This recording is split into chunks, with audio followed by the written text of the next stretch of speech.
Are you thinking about buying a tiny home or just curious about them? Living in a tiny home might seem idyllic online, but the reality is more nuanced.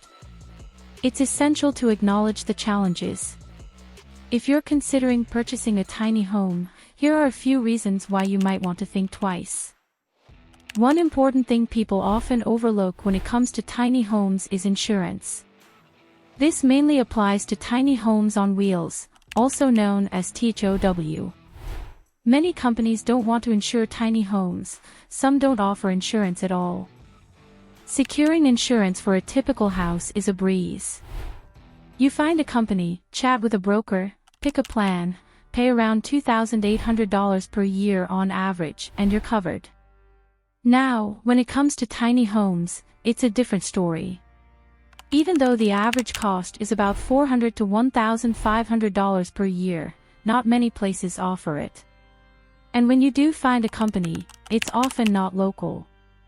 So, you need to work with a broker who has to find someone specific, adding some extra time to the process. Even when you find someone willing to insure your tiny home, there are specific requirements. Typically, tiny homes on wheels are not allowed to stay on wheels. So, the idea of easily moving your tiny home whenever you want is not so simple.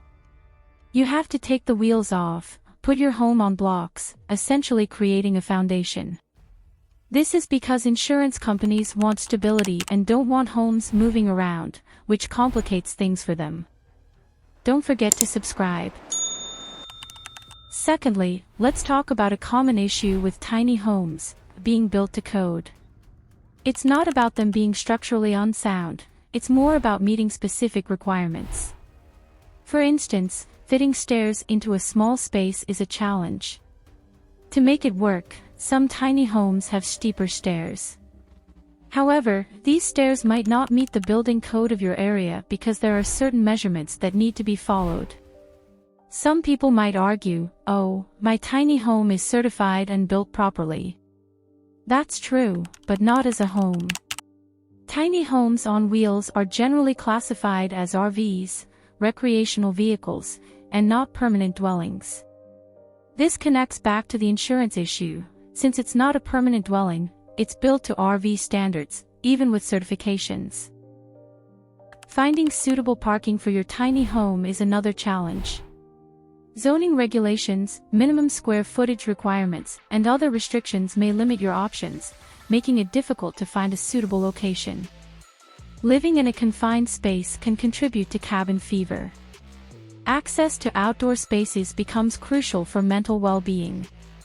Renting land in areas allowing secondary dwellings might be a solution, but such locations are limited. In a tiny home, you're forced to be selective about possessions due to limited storage. The challenge of letting go of items you might have kept in a larger space becomes a practical necessity. One major issue that often goes unnoticed is moisture, leading to potential mold problems. In a small space, humidity can quickly build up, especially during daily activities like making coffee, which can increase humidity by 3 to 5%. This buildup can result in condensation and create an environment where mold thrives. To combat this, you should use dehumidifiers, an exhaust fan in the bathroom, and open windows to maintain proper airflow and humidity levels. Despite these challenges, few don't regret their decision to buy a tiny home. The freedom it offers in terms of bills, debt, and a 9-to-5 job is remarkable. Downsizing also means having less clutter and a more minimalist lifestyle, which has been liberating. Living in a tiny home encourages to focus on experiences rather than material possessions, leading to a more cost-effective lifestyle. Again, a big factor is the size of the home. The average tiny house size is anywhere between 60 and 400 square feet. You might snag a ready-to-go, fully finished 100 square foot tiny home for $15,000. However, if you're eyeing a larger 400 square foot one, be ready to shell out around $100,000. Now, if you're aiming for a custom-built tiny home tailored just for you, expect to pay more. Building on-site tends to be pricier than in a factory, so a personalized tiny home can range from $50,000 to $150,000. Moreover, tiny homes are a practical solution in today's housing market, where soaring house prices make traditional homeownership difficult for many. The cost-effectiveness of a smaller space is undeniable, making it a viable option for those seeking a more affordable home. Living in a tiny home also promotes an active outdoor lifestyle. While the initial adjustment might feel cooped up, it encourages getting outdoors, going for walks, starting gardens, and even raising chickens.